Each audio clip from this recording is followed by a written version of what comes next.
Assalamualaikum warahmatullahi wabarakatuh. Puji dan syukur marilah kita panjatkan kepada Tuhan Yang Maha Esa.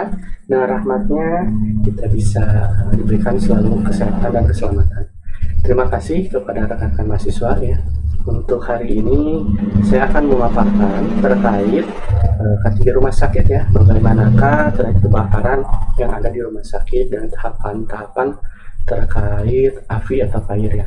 Alangkah baiknya sebelum menyimak untuk materi pada hari ini kita berawali dengan doa ya. Doa menurut kepercayaan masing-masing. Berdoa dimulai. Ya, berdoa selesai. Izin saya share screen untuk rekan-rekan sekalian.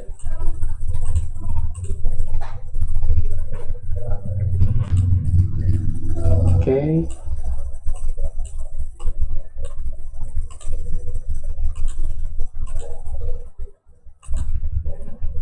Ya, hari ini kita atau saya akan membahas terkait pelatihan ketiga kebakaran ya. Nah, untuk terkait kebakaran kita perlu mengenal basic terkait segitiga api. Nah, jadi untuk pengenalan segitiga api ini, api itu dapat terjadi karena adanya tiga unsur. Yang pertama itu benda atau bahan bakarnya. Yang kedua dikarenakan adanya udara atau oksigen, dan yang ketiga adalah sumber panas atau heat ya. Nah, untuk segitiga api itu ada kita kenal dengan yang namanya segitiga api tadi.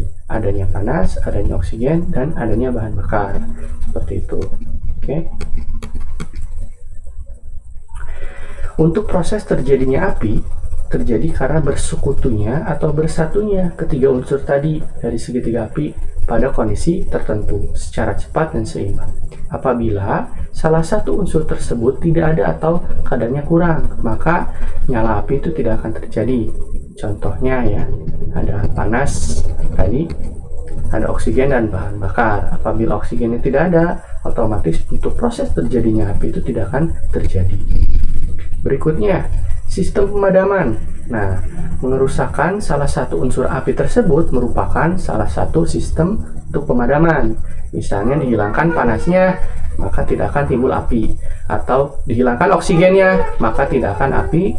Ataupun bahan bakarnya dihilangkan, itu tidak akan menimbulkan api ya. Nah, itu bisa di salah satu item yang ada segitiga api, itu bisa dihilangkan cara pengurainya.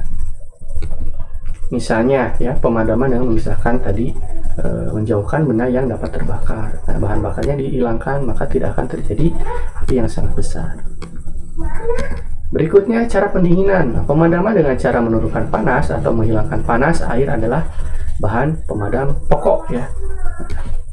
Jadi untuk pemadaman bisa dihilangkan sumber panasnya dengan cara memberikan air ya. Ini secara basic ya untuk pemadaman pokok dengan kapasitas kapasitas api yang tidak terlalu besar.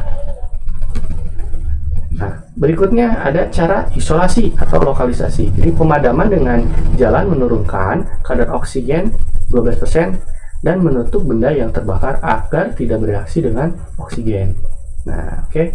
Jadi di isolasi, oksigennya dihilangkan sehingga segitiga apinya tidak sempurna dan apinya itu akan mati. Oke, dengan cara, nah ada contohnya ya, dengan cara menggunakan kayak karung basah ya, seperti itu. Berikutnya ada APAR atau alat pemadam api ringan. Nah, alat pemadam api ini berbentuk tabung yang mudah dioperasikan oleh satu orang dan mudah dijinjing. APAR ditunjukkan untuk memadamkan api awal ya, kecil mulai terjadinya kebakaran. Berat APAR berkisar antara 1 kg sampai dengan 16 kg. Nah, alat pemadam itu lebih berat dari 16 kg disebut alat pemadam api mobile unit atau kereta dorong. Untuk klasifikasi kebakaran api berdasarkan bahan bakar api dapat dibedakan menjadi 4 jenis ya. Ini dilakukan dengan tujuan untuk memilih alat pemadam yang tepat untuk kebakaran tersebut. Nah, kelasnya ada A, B, C, D ya. Dimana kalau api kelas A itu berasal dari kayu, kertas, tekstil ataupun plastik. Sedangkan untuk api kelas B, api yang berasal dari minyak ya, solar, bensin, bensol ataupun oli. Berikutnya ada api kelas C, api yang berasal dari listrik atau generator mesin. Nah, untuk api kelas D itu berasal dari bahan bakar logam ya, seperti titanium, sodium, ataupun aluminium. Oke, jelas? Next, lokasi area yang berisiko kebakaran. Nih, salah satunya untuk di rumah sakit, itu ada di area dapur ya, bagian pemasakan, ruang gas LPG apabila menggunakan gas LPG ya, ruang gas medis, dan itu yang mobile atau tidak, ruang genset, ruang panel listrik, ruang radiologi, ruang cleaning service, ruang laboratorium, ruang farmasi, ruang officer, ruang rawat inap, OK, ICU, dan ruangan yang memiliki mesin dan menyimpan bahan bakar ataupun bahan kimia yang mudah tersulut dengan api. Ini salah satu lokasi area yang berisiko terkait kebakaran. Oke, next. Alat pemadam api ringan atau APAR. Nah, alat pemadam api ringan berbentuk tabung yang mudah dioperasikan oleh satu orang dan mudah untuk dijinjing. APAR ditujukan untuk memadamkan api awal kecil pada mula terjadinya kebakaran. Di sini ada bagiannya ya.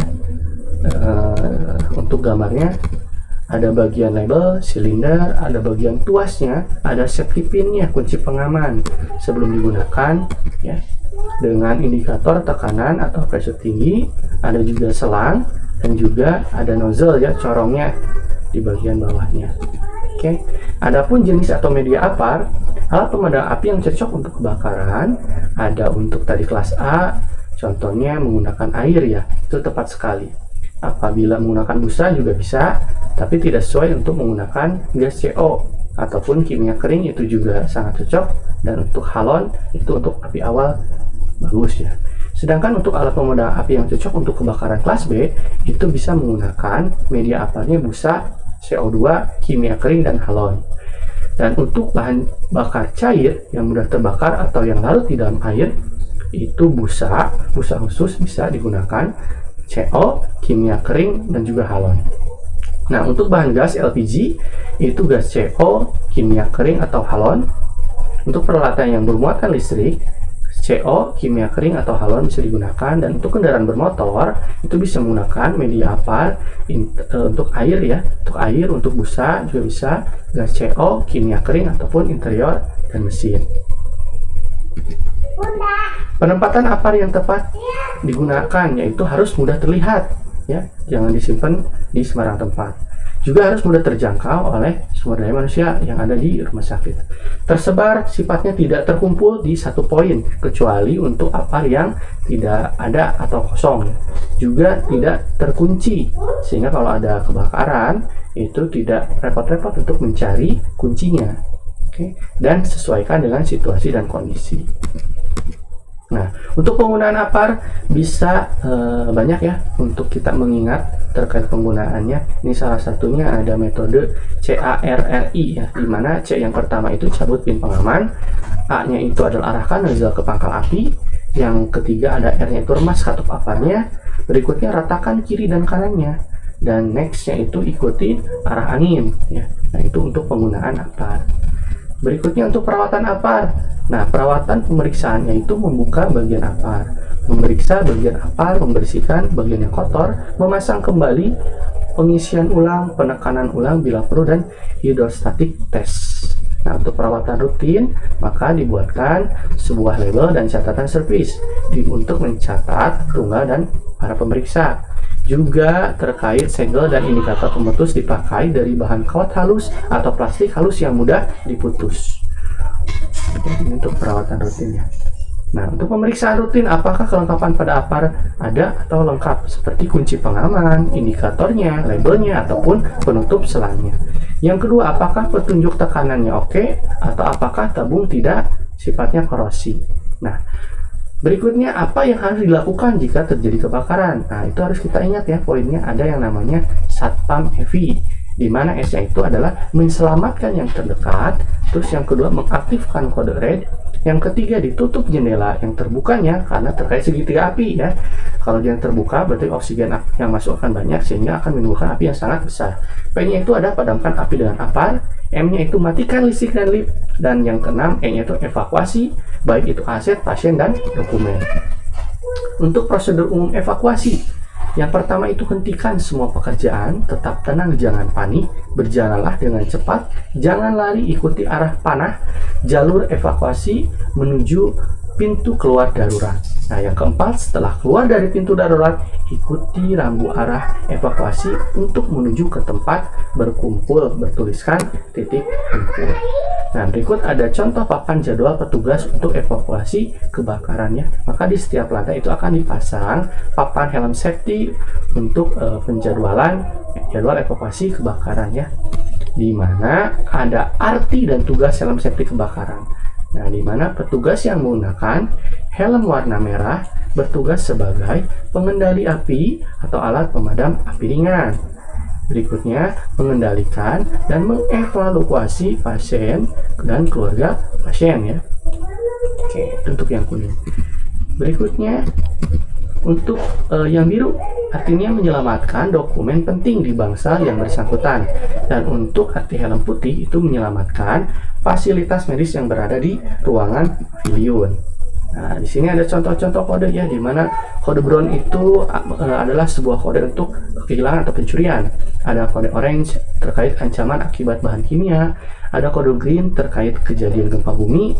Berikutnya ada kode red adalah adanya asap atau api, ada kode black terkait bahaya ancaman bom, ada juga kode blue apabila ada kedaruratan medik ya, misalnya di ruangan IGD itu ada yang pingsan mendadak, maka diperlukan yang adanya kode red atau kode blue ya, sehingga untuk tim kode blue itu datang untuk menyelamatkan. Berikutnya ada kode purple dan kode yellow. Posisi ketiga rumah sakit dalam akreditasi termasuk ke dalam kelompok kerja atau Pokja manajemen fasilitas kesehatan sesuai dengan akreditasi Senas edisi 1. Bekerjasama dengan Pokja PPI, bekerjasama dengan Pokja SKP ya. Nah, berikutnya bekerjasama juga dengan instalasi EPSR Counseling dan K3 rumah sakit beserta HRD-nya. Oke. Berikut untuk pemaparan yang sudah saya paparkan terkait bagaimana fire dan juga metode-metode ya, ataupun informasi-informasi terkait di rumah sakit itu diperlukan tadi adanya papan safety atau penjadwalan. Oke, terima kasih atas waktunya. Apabila ada diskusi nanti bisa menggunakan Google Classroom ya, rekan-rekan sekalian bisa aktif di sana. Di awal kita awali dengan doa, di akhir kita akhiri dengan doa juga. Berdoa menurut kepercayaan masing-masing. Berdoa dimulai.